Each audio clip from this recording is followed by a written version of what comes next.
Welcome to this Tutti Tavola cooking class sponsored by The Loft at Longos.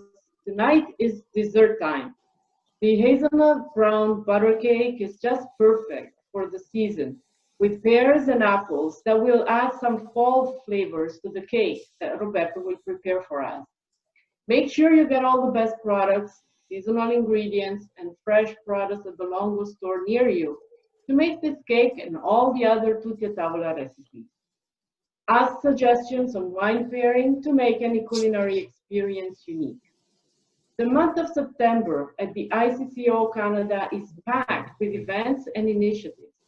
We're going full speed ahead to provide business assistance to companies and to offer our members occasions for networking and new business opportunities. Stay tuned for all our upcoming events this fall. In particular, on Thursday, September 17th, we will launch Great Italian Wines with a certified sommelier who will guide us through some unique wines from La Planeta Winery of Sicily, available in Ontario at Noble Estates Wines and Spirits.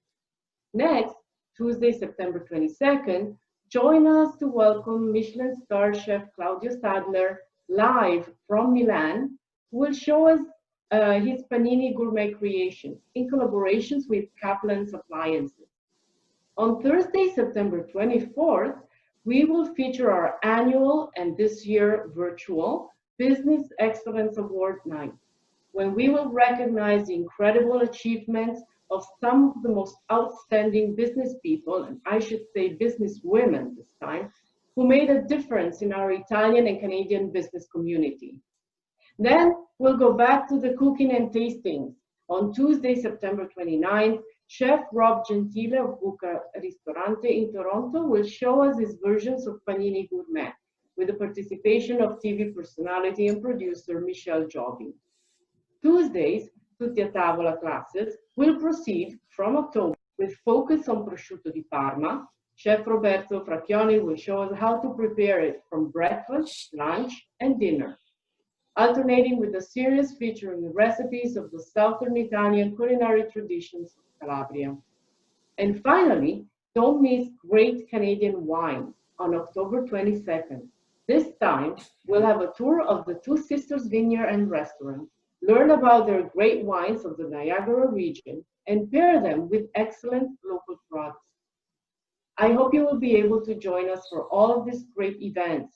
Look for your online invitations coming soon. Follow our social media and visit our website to find out about these and other events and get details on how to become a member of the ICCO Canada. So let's back to tonight's program. Roberto, how are you? I'm awesome. How are you? Good. Hope your hand is getting better. It is. It's on its way. That's good. That's good. So I guess tonight's hazelnut brown butter cake must be something special for you, since you told us that desserts are not your thing, really. So yeah, I mean, what's behind this? Who inspired you? this was a dessert that I remember having when I was a kid, and it was my Zia Elsa, in this tiny little town in northern Italy, and she had these hazelnut trees around her house. And I remember as a kid sitting underneath the hazelnut trees with like 2 rocks, breaking them open and eating them as fast as I could open them.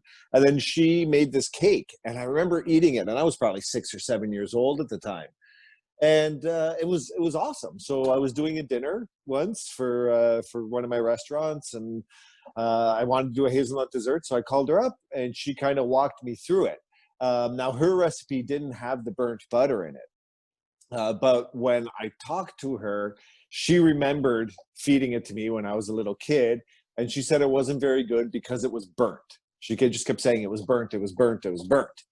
And I remember it being delicious. So I played around, burnt some butter, and came up with this dish. Now you can find a million recipes for something similar to this out there, but yeah, it was just something from my childhood that came back as an adult. And That's great. yeah, it's pretty awesome. That's perfect. So we're ready to start and Okay. get baking. So let's get started. I guess tonight Astrid will be there with you to give you an extra hand if you need it. Yes. And I will collect all the questions from our audience. which I would like to thank for being so faithful to our program and for sending so many great comments and feedback. So thank you so much for following us. There's so many of you. Grazie mille. Let's get started, and we'll get back. I'll get back to you soon with questions. Thank you. Okay, thanks. Okay, everybody. So yeah, today's a very special day, not just because, you know, this is a recipe that's kind of close to my heart, but because you get to see that even seasoned professional chefs kind of make mistakes. This is a nasty little burn. So I just want to try and keep the flour and butter out of it. So yes, it happens to the best of us. So if you burn yourself or cut yourselves, don't worry. We all do. It's not a big deal. Just, you know, take care of it, make sure it doesn't get infected and everything is good. So it's also special because having said that, you may see an extra pair of hands kind of come into the frame at some point, because for the first time, I have some help. So I have Astrid is here to give me a hand if I can't get the lid off of the maple syrup or anything like that. So if you see an extra pair of hands, don't worry. It's not anything crazy, just finally getting an assistant. Anyway, so yes, today's cake is, again, a very simple cake. Like most of my recipes that I try and do in these classes, I don't want you to be intimidated by it. There's only one part that is a little bit difficult, kind of difficult, a little bit, you know, maybe a little bit dangerous. So we're going to get that out of the way. We're going to do that right away. And that is making the brown butter. So making brown butter, we're going to go over to the stove. And making brown butter is actually pretty easy if you know what you're doing. So basically what we want to do is we want to brown the butter, but not burn it. We don't want it to be completely burnt, but we want it kind of partially burnt. So it's really easy. We just take half a pound of butter. Yeah. And you throw it into a pot. Kind of medium heat. You don't want it too hot or else it'll burn too quick. And if it's too low, then it won't go brown and won't burn at all. So we just put our pot into the stove, or sorry, our butter into the pot, and then we take a little vanilla bean. So a vanilla pod, you can use vanilla extract if you can't find vanilla pods. But vanilla pods are available all over the place. The Longo store has a very great brand. This is one of my favorite brands of vanilla. So you get a whole pod, and all we want to do is just cut it in half. Now, you can do this on the cutting board if you want. I'm all the way over here at the stove, so I'm just going to do it in my hand. Let's see if I can add a cut to my burn. And we just want to cut it in half. Now, on the recipe, I said to scrape the vanilla pods, the vanilla seeds out of the pod. You can if you want to, but really, they generally fall out. Most of them will fall out during the cooking process anyway. So if you don't want to, just cut it in half, take your vanilla pod, you can use the big one, and put it right into the pot with your butter. Now, this cake works because it's on the savory side of cakes. It's not like super, super sweet. I like adding a little bit of savory elements. So we have a little bit of fresh thyme. So this is just fresh thyme I pulled out from the garden, gave it a wash, and we're just going to put a couple of sprigs in. This just, it just sort of boosts the sort of savory part of this cake. So it's not too sweet and gross. So we add our butter, and you can see the butter is just melting. And we just, you know, take our time here. When you're doing the brown butter, you have to remember that it's going to get crazy hot. Like it's going to be like a deep fryer. So it is a little bit dangerous. So this is why we use a really deep pot. So if you see here, the pot is a very, very deep pot. You could do this in a frying pan, a half a pound of butter.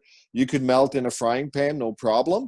But we're going to use a very deep pot, more just to protect yourself than anything else. It has nothing to do with the way that the butter melts. It's just to protect your hand. And I'm a little bit, little gun shy today. So we're using a very large pot. So as I said, you can use vanilla extract if you want. You can throw a drop or two of vanilla extract in here. The basic ratio, 1 vanilla pod is equivalent to 2 teaspoons of vanilla extract. So this recipe calls for half of a vanilla pod.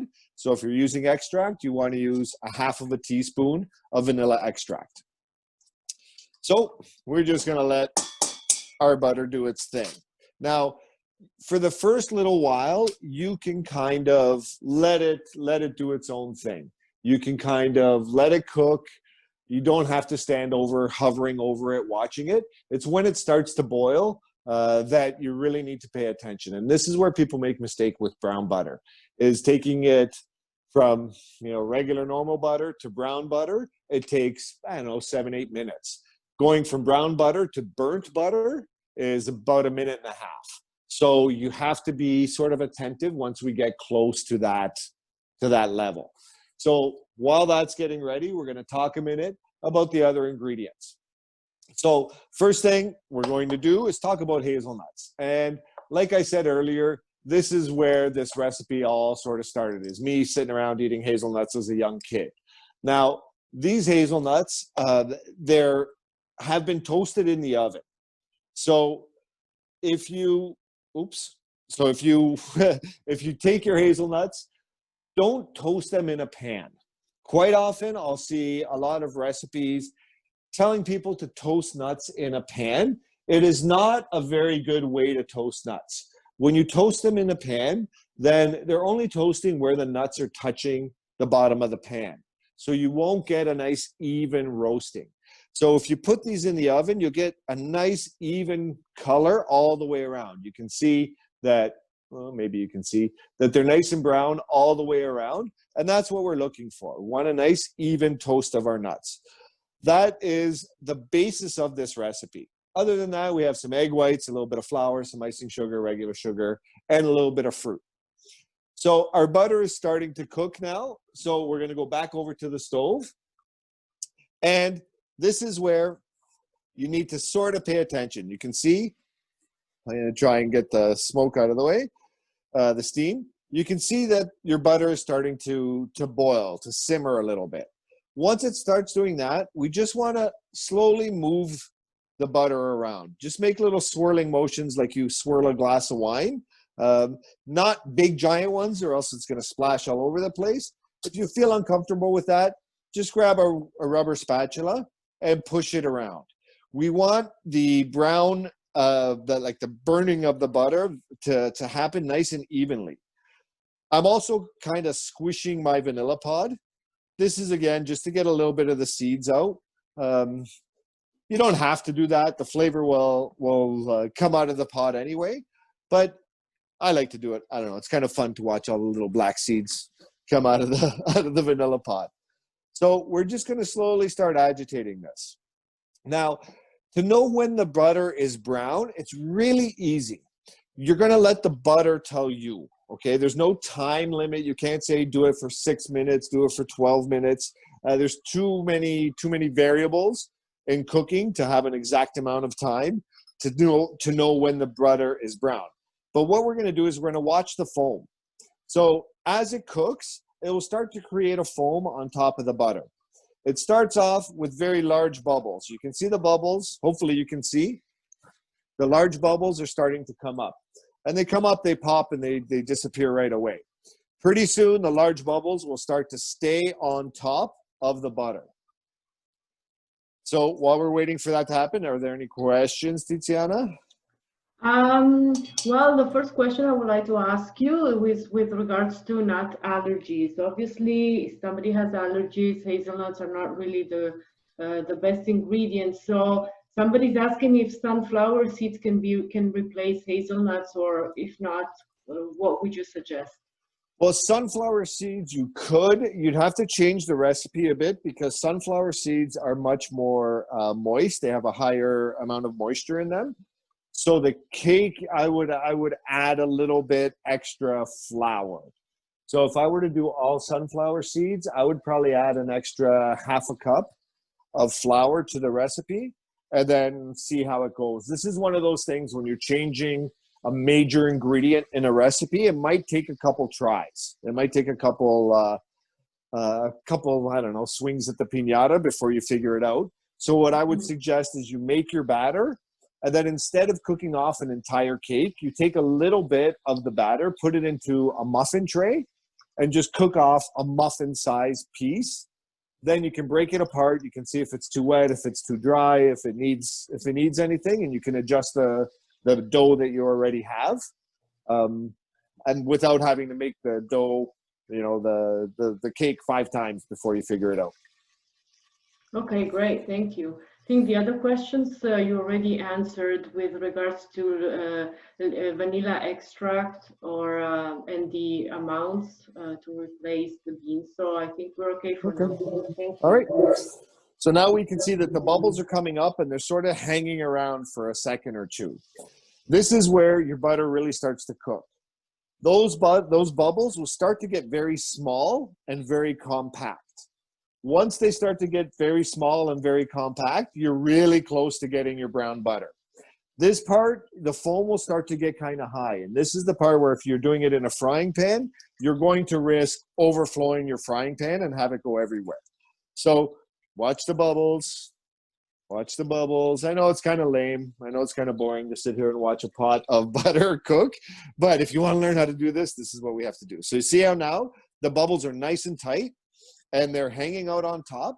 And it's also, I don't know if you can hear it through my microphone, but it stops making the bubbling noise. So right now it's just cooking. So we give it another stir and you'll see the bubbles will get tighter and tighter, and then they'll just disappear. They'll sort of collapse back into the pan. That's when your butter is done. So this is the point where you can't walk away. So we just sit here, we turn it around. You can tell, you can smell it as well. Like if you do this, I don't want to stick my nose right into the pot because that's never a good idea. But you can smell it getting very nutty. And that's what we're after. We want the flavor of the brown butter. It's just a very intense, nutty flavor. But we let the bubbles tell us when it's done, not just the smell. You can also see in the bottom, you'll see in a second. I don't know if you can see through the foam, but you'll start to see all these little grains in the bottom of the pot. That's not the vanilla pods. That's the actual butter.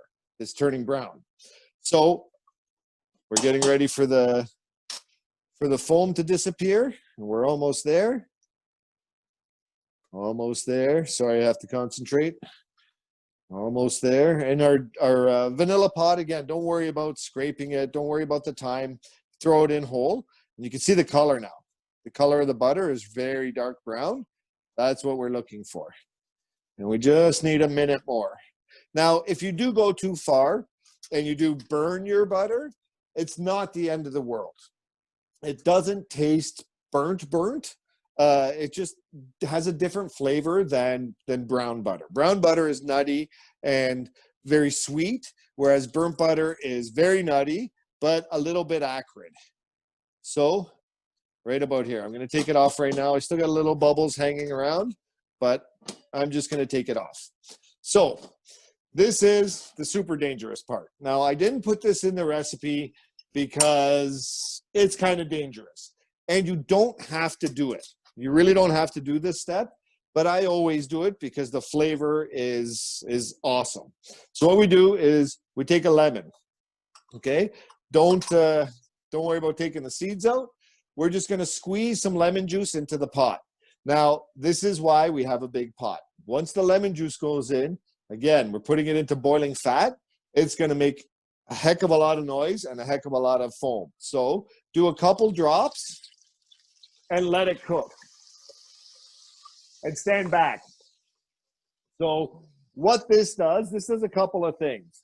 It sort of stops the cooking. It cools down the butter and it stops the cooking so that your brown butter doesn't turn into burnt butter. But it also gives the butter a little bit extra flavor. So I use about the juice from half a lemon into our brown butter. And like I said, stand back, wait till it stops bubbling. Once it stops bubbling, which is right now, we're going to strain it off into a bowl and we're going to let it cool down. So this will take out the vanilla pod, it'll take out the thyme and any lemon seeds that have sort of found their way into the pot. Now, what we want to do is make sure that we scrape the inside of the bowl. So I'm just going to take out the vanilla pod, but I'm going to make sure I scrape the inside of the bowl because you can see all the little bits of brown that are sort of in the bottom of the pot. That, again, is all the burnt butter. There's vanilla seeds in there as well. So we want to make sure that we get all of that because that's where a lot of the flavor for this cake is going to come from. So that's the dangerous part. Well, no, this is the dangerous part, moving it. So I'm just going to put it over here on the counter and let it cool down. That is the first step of making the cake. And honestly, it's the hardest step. So once our butter is cooling down, we can start making the mixture. So a lot of the volume, a lot of the body of this cake comes from the hazelnuts. So we take our hazelnuts, they've already been peeled and roasted, and we put them into a food processor. We add our icing sugar. So our icing sugar goes in as well. And now we just have to puree it. Basically what we want to do is make a flour with the hazelnuts and the icing sugar together. Now, you can do this with just the hazelnuts. You don't have to add the icing sugar. But I find when I add the icing sugar, I just get a much better consistency of the hazelnuts. I find they chop up a little bit better, and it makes a bit of a paste. So what we do is we just pulse it a few times just to get it started. And then we let it run. So you sort of keep an eye on it. You want the hazelnuts to be broken up, and you want them fairly fine. If you have a few big chunks, that's also kind of cool because when you cut into the cake, it's kind of nice to find a big piece. How loud is that? Can you guys hear me talking over it? But that is our hazelnut and icing sugar mixture. So again, you just take a look. You want to make sure that the nuts, there's no like pieces of nuts that are about half the size of a nut, but if there's some bigger sort of pieces, that's okay. Into this, we add a little bit of flour, and you can give it a pulse. You can mix it again in your food processor, or you can mix it by hand, whatever you want. I'm going to put it in the food processor just because why not? It's here. And all we're doing here is just mixing the flour into the hazelnuts and the icing sugar. So you can see there's not a ton of flour to this cake, but it does come out fairly dense. It's a pretty awesome cake. The other thing we have to do is whisk our egg whites. So we have some egg whites that are room temperature. So there's a couple flakes of the hazelnut shells in there, but these eggs are at room temperature, the egg whites. So we want our egg whites at room temperature because they whisk a lot better. If you try it right from cold, they will eventually get to stiff peaks. But when they're warm, they just come together a lot quicker. Now we have a little bit of just regular sugar. Our sugar goes on top of the egg whites. Don't put the sugar in first and then the egg whites on top. If you do that, the sugar will stick to the bottom of the bowl and you won't get it whisked up. It won't whisk up and you won't get, the final product that you want. So we just sprinkle this on top. And then I have to make a whole bunch more noise. And we just whisk this until we get a stiff peak. How bad is that? So if your egg whites are at room temperature, it shouldn't take very long at all. It shouldn't take very long for them to come to a stiff peak. Now, this is an important part of the process where we really have to make sure that, it's making some funny noises. That you have to make sure that it has a very solid whip going on. So it's going to need another second. You can do this by hand if you really want to. It's kind of fun, but why bother? We have to justify having a mixer, so we might as well use it when we can.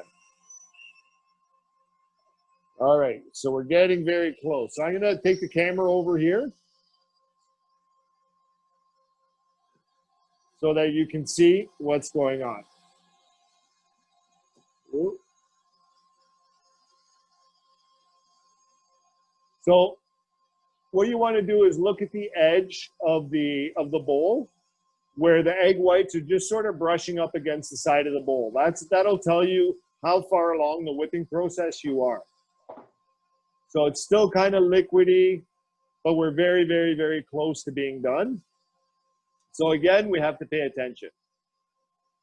We have about, I'd say about 10 seconds, and then we should be done. Nice stiff peaks and nice and shiny.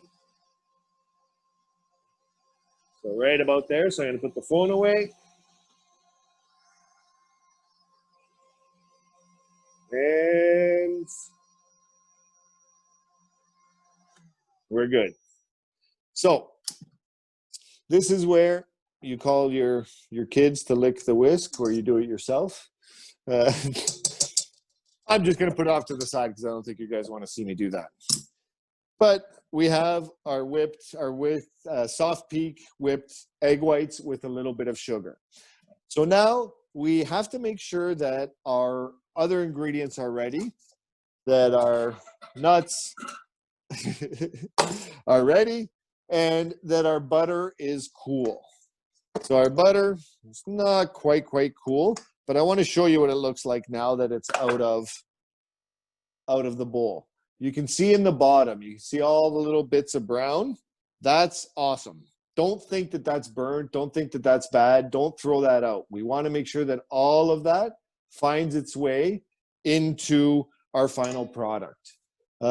So another minute. I don't want to split it. If your butter is too hot, when you put it into the egg whites, then it'll split and everything will go sideways. So, Roberto, Chef Roberto, yes. I have a question. I forgot to ask if we have questions. Yeah, no, sorry, I interrupted you, but no. There was a question about the butter. Can it be salted or not? It has to be necessarily unsalted. I always use unsalted butter. There's very few occasions where I use salted butter. Unsalted butter just gives you a little bit more control. If you put salted butter in, then you're putting salt into your recipe, and you can't control how much to put in.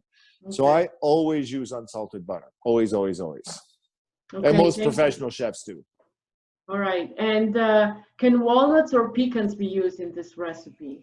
Yes, absolutely. And what would be the quantities? The same quantity, because it's by weight. So you want to do the, 4 ounces? 5 ounces. Sorry, 5 ounces of nuts. You can substitute walnuts. They're a lot more bitter, so they change the flavor, the final flavor of the dish. But yeah, you can use pine nuts. You can use cashews. You can use any sort of nut. As long as they're roasted, they usually have about the same amount of moisture content. So they should be okay to substitute without any problems at all. Thank you. And can egg whites from a carton be used instead of separating eggs if we don't use the yolks? Yes, you can use the carton egg whites. They do react a little bit differently. Quite often, they just don't whip up the same way. But you can substitute it if you don't want to break, 5 yolks or 5 eggs. But if you have egg yolks, make some pasta. Throw some flour in there, give it a quick stir, make some fresh pasta, everything will be awesome. Or make a custard. Like, there's lots of ways to use up egg yolks, so they do work better with fresh eggs. But yeah, okay, thank you. You got to do what you got to do. So thank you very much. You're welcome. While we're waiting, I'm going to prep our fruit. So we have an apple and a pear, and all I'm going to do is scoop out the insides. You can use a spoon. You can use a melon baller if you want. I use this guy. It's called a tomato shark. And we just scoop out all of the nasty bits inside, the seeds, and the little bit that's on top. I'm only going to do a few pieces. So this comes out, or pear comes out. Try and get the whole stem out of the pear. If your pear is nice and ripe, when you pinch the stem and pull, if you pinch the stem and just pull straight forward, usually you get the whole stem out. So we're just going to cut these into sort of large pieces. So I'm going to do 4 pieces per half. If you really want to be crazy, you can do really small wedges. That's fine too. It's just going to be a lot harder when you're actually going to cook them. So the apple, because the apple is very large, I'm going to do 5 pieces instead of 4, just so they're about the same size as the pear. So that's all ready. We're going to go over to the stove and cook these once our cake goes in the oven. So our brown butter is fairly cool now. Yep, it's cool enough. So it doesn't have to be ice cold, but it should be fairly cool. So we have our egg whites. I'm just going to change the camera angle a bit. Egg whites, our brown butter, and our flour mixture. So, ooh, that's a tough angle. Sorry. I'm going to start by adding different ingredients. We're going to add each of them in 3 batches. So if we take, Astrid's going to hold the camera up so that everybody can see, because this is a tough angle. Told you I was going to get you in here today. So we're going to add both of the ingredients, but we're going to do them alternately and a third at a time. So we're going to take a third of the flour and we're going to add it right in. And we're going to fold the flour mixture into the egg whites. Now, this is where you want to take your time, okay? Don't rush this. If you get in here and you start stirring it, mixing it, then not only are you going to make a mess and slop it all over your cutting board, but you're going to knock all the air out of your egg whites. Once you knock all the egg out of your egg whites, then the cake won't be as light as you want it to be. It'll be super, super dense.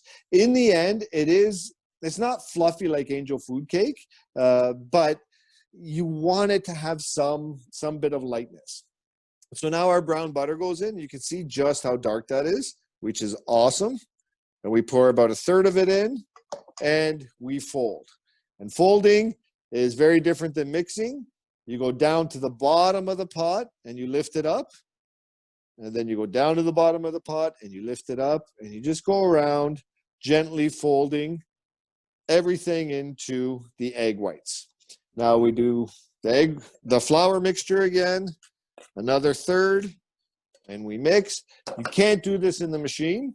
Don't try and put this into don't just try and dump everything into your egg beater on your mixer. It just won't work. It just completely destroys the air in the egg whites, and you'll end up with a brick of a cake. So when we're getting to the bottom of the brown butter, again, make sure that we get all of that brown stuff in. So give it a good stir. Give your brown butter a good stir to make sure we get all those little bits in there. So we fold it in, we fold it in, we fold it in.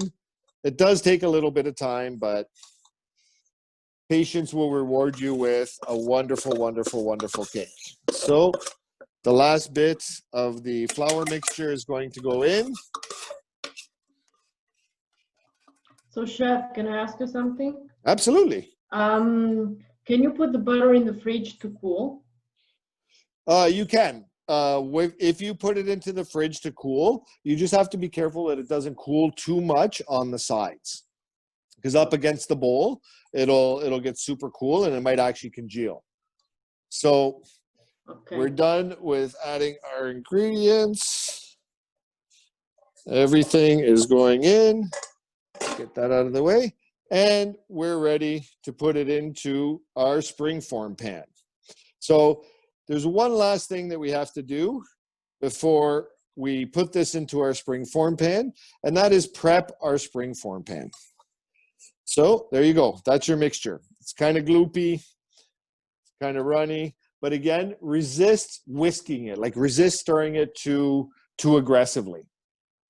So that's off to the side. It's nice having someone to hold the camera. So now we're going to prep our springform pan. So our springform pan, they're already non-stick. So if you don't have a springform pan, do yourself a favor, get yourself a springform pan.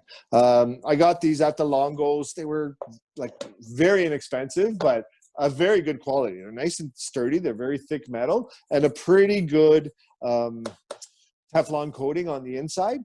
But we don't want to take a chance, especially with a cake like this that's very delicate. So I'm just going to prep the inside of the springform pan by giving it a quick spray of oil. Now you can use butter as well, but this is just way easier. Just give it a very light spray of oil. And then we add a little bit of flour, just regular flour to our pan. And this is the very messy part. You just start shaking it around. So you shake the flour and it'll stick to the oil that we just put in the pan.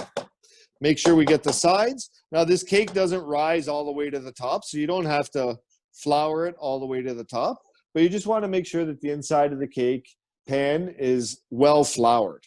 Once it's done, we give it a little tap. This is good because I can do it one-handed. And we just tap out our flour so that it's just very lightly covered in the flour.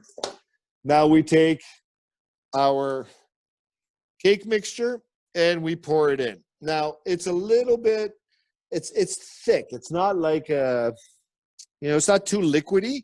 So you do have to, coerce it out of the pan or out of the bowl. Just give it a little love, scrape it, make sure you get every last little drop out of the pan or out of your mixing bowl or out of your stand mixer bowl, and make sure that everything goes in. Now we have to level this out a little bit because it's a little bit lumpy, as you can see.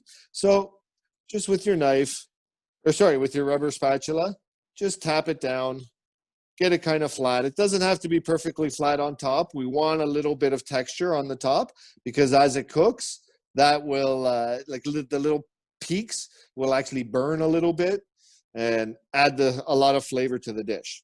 So that's it. Crazy, crazy, crazy easy.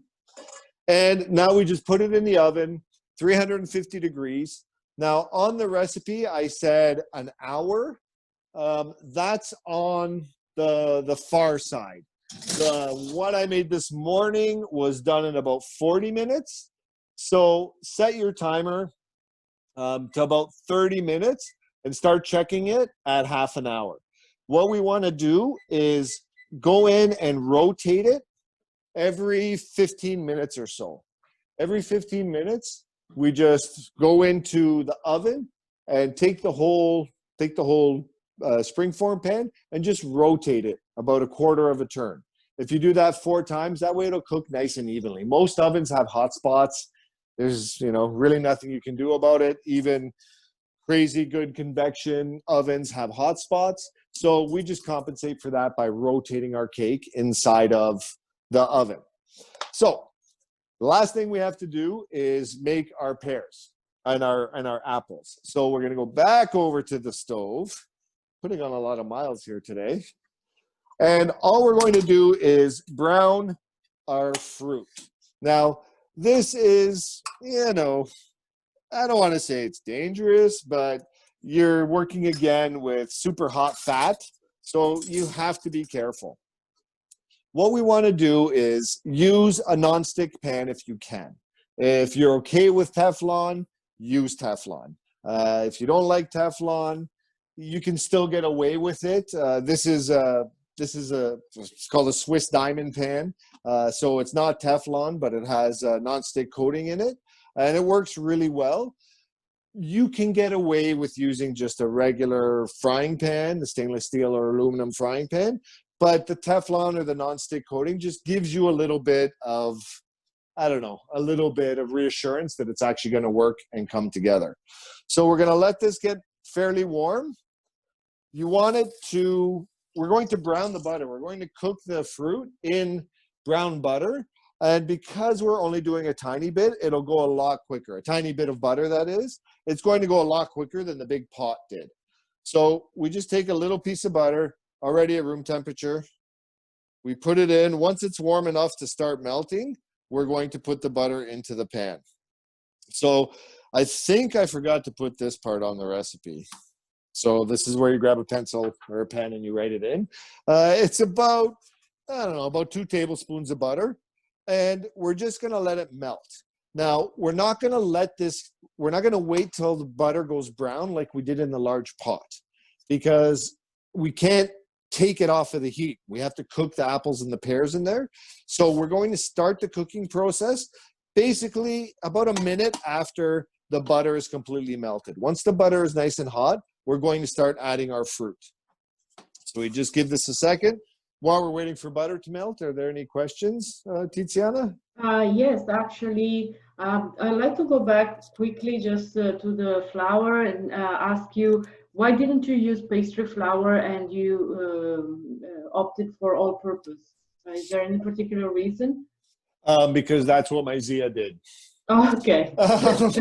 My Zia doesn't use pastry flour.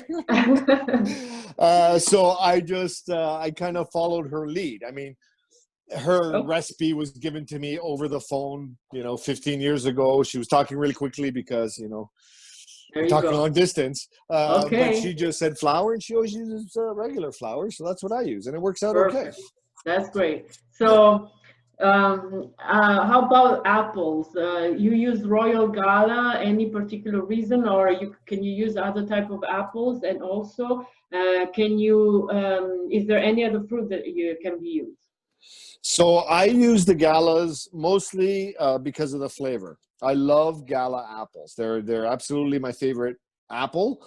So I use them a lot when I'm cooking.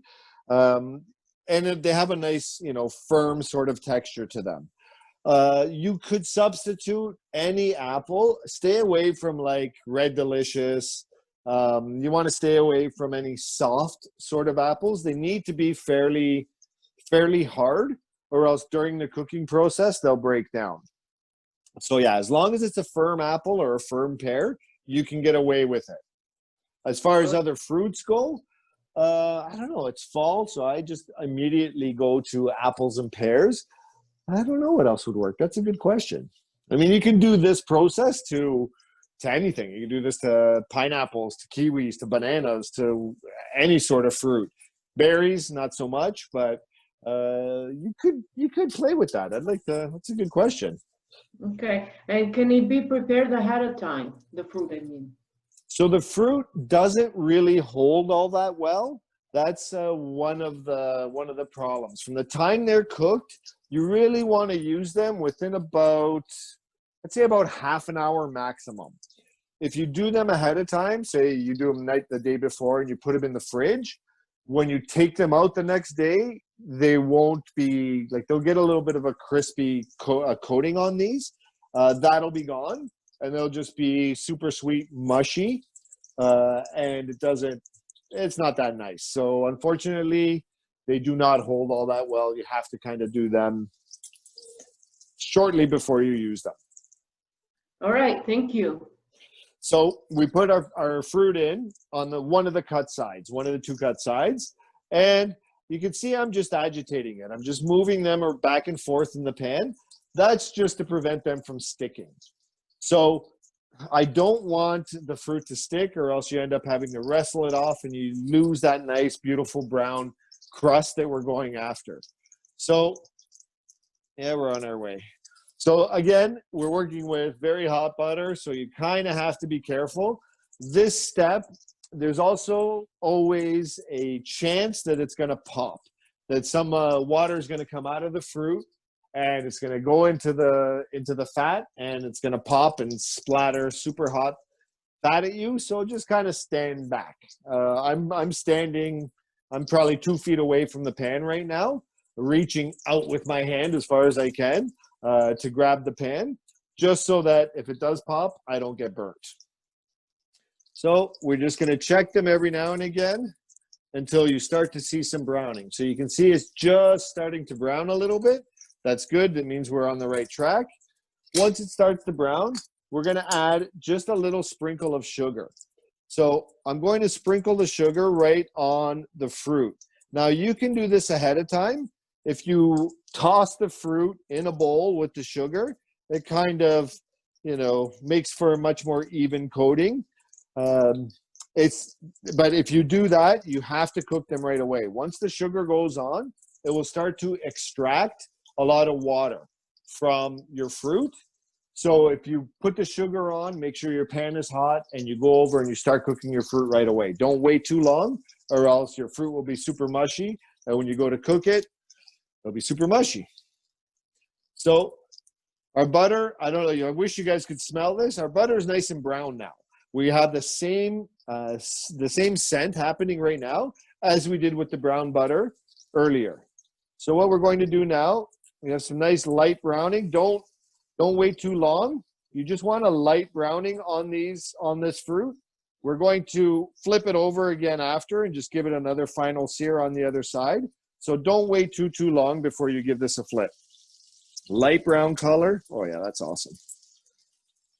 And you can see the pears are a lot darker in color. They're a little bit sweeter. So the sugar in the actual fruit, oh, this is hard with a bandaged hand. The sugar in the fruit is actually caramelizing, and that's what's giving us that brown color on the pears, a little bit more than the apples. So now this side hasn't had any sugar on it, so we just give it another light dusting of the sugar, and we let them cook. Again, I'm at like number 3 on my stove, so not crazy hot. And now if you really want, you can take the butter and you can start basting the fruit. You don't have to do this step.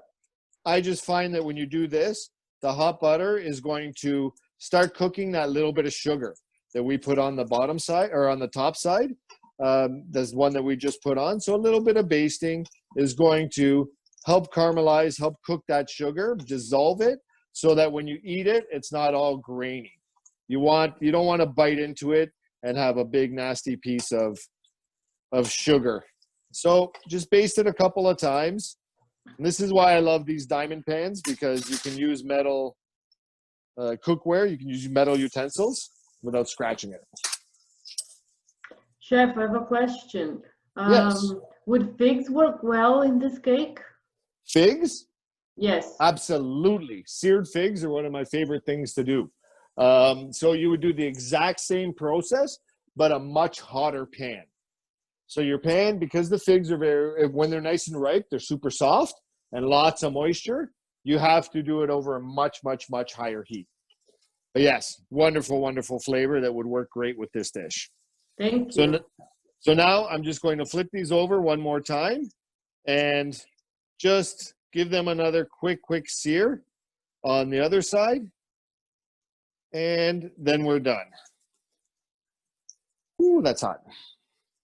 Okay, so that's done. Again, we don't want to cook them too long. If you cook them too long, they will actually just turn to mush, and that's not cool. So our fruit is done. I'm going to take them off and just set them off to the side to cool. So I'm flipping them back over to the original side. Generally, when we cook, the first side we cook of anything, whether it's grilling a piece of meat, the first side, we always call that the presentation side. You usually cook the side of the product. The first side that goes into the pan or on the grill is the one that is going to be visible when you actually plate. So I'm flipping them back over to the presentation side because it's a little bit more brown. And it just always turns out that the first side works a little bit better. So we have our fruit. We have our cake. Now, like I said, the cake takes 40 minutes. I didn't want you guys sitting around waiting for 40 minutes while my cake cooked. So I took the liberty of making a cake this morning. And in a second, I'm going to show you what it looks like. So, straighten that out. Our cake. Can you pass me the cake? Thanks, Astrid. Now, I let the cake cool down in the springform pan. And that's really important. As the cake cools down, it usually contracts a little bit and it'll pull off of the sides naturally without having to wrestle it off. So once our cake is done, we just open the buckle. The cake comes out and it's not, like I said, it's not an angel food cake. It's not, 10 inches high. It's not a souffle. It's still fairly dense. So if you have a good springform pan and you did your due diligence of actually flouring it, it'll just slide right off. So our cake slides off. We put it onto our pan, or sorry, onto a plate, our presentation plate, and you can ice this. So I have one of my favorite icings that I'm going to do super quick. You don't have the recipe for this. Sorry. It's not necessary, but it's delicious. So I just have a little bit of mascarpone. Again, I love mascarpone for icings. I always go to mascarpone when I make icings. It just has a nice amount of fat. It's nice and sweet on its own. It's nice and rich. And all I'm going to do is add a little drop of maple syrup. So not a ton, because again, this is sort of on the savory side of cakes. So we don't want to add too much sugar, or else it's just going to be, it's going to be like a donut. So we don't want it that sweet. We just give it a quick whisk. That's all we have to do. Just sweeten it with a tiny, tiny, tiny bit of maple syrup. You can add anything to this. You could add booze to this if you want. You could add extracts. You could use pomegranate molasses. You could use figs.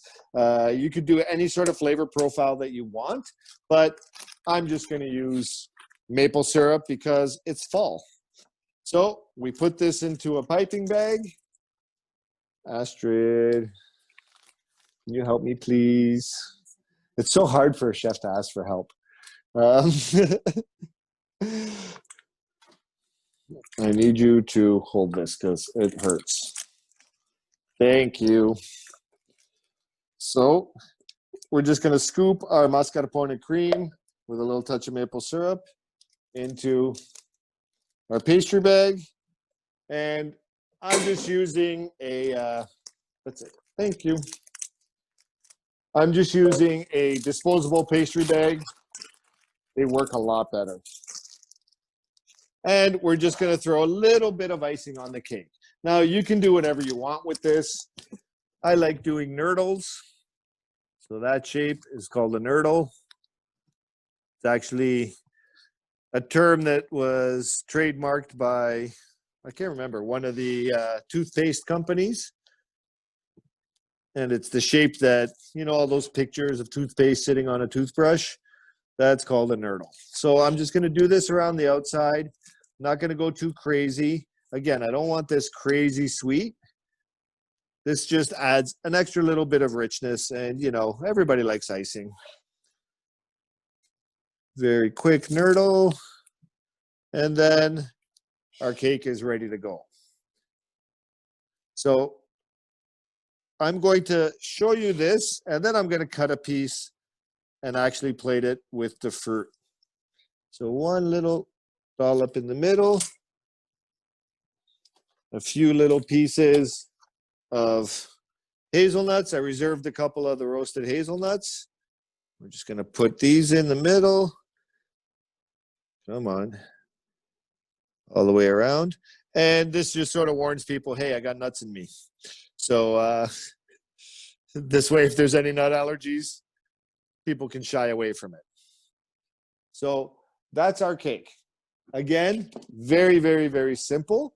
I'm going to plate a piece now because that's where the apples and pears come into play. You can put the apples and pears right on top of the cake, but it's a little bit harder to cut. So we're going to do a screenshot of that so that we have it for, I don't know, posterity. Did it work? Yep. And I'm going to cut a quick piece.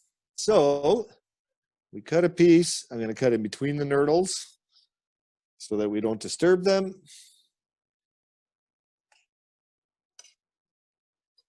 Okay.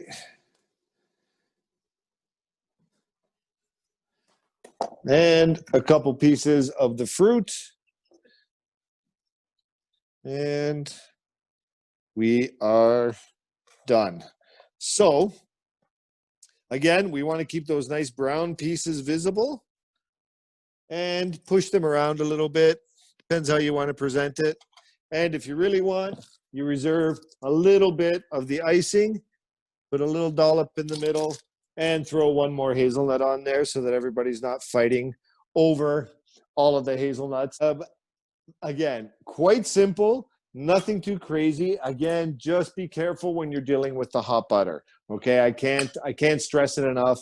I've had a lot of cooks burn themselves, and I got a big nasty one on my hand right now, so I'm feeling kind of especially cautious. So be careful with the hot butter. But other than that, super easy cake.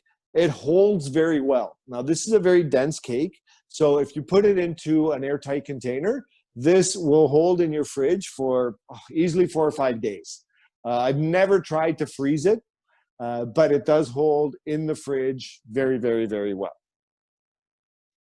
So, any questions? How's my time? Oh yeah, I actually finished on time. Amazing. That's perfect. Is there any dairy-free option, Roberto? That's a hard one. I mean, it's brown butter is the primary flavoring ingredient.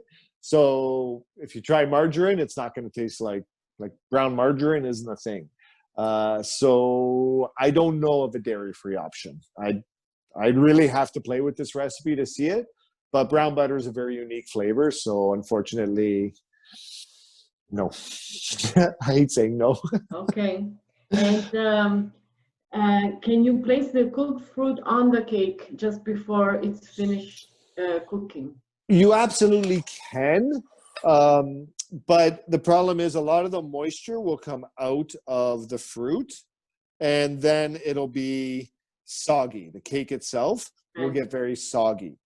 So that's why I usually serve it on the side so that you can enjoy it separately without the cake getting too soggy. If you look at the inside of the cake, you can see it's fairly dense. Even though we did all those egg whites, it's still fairly dense. So if you put the seared fruit on top of it, it just gets mushy and not so nice.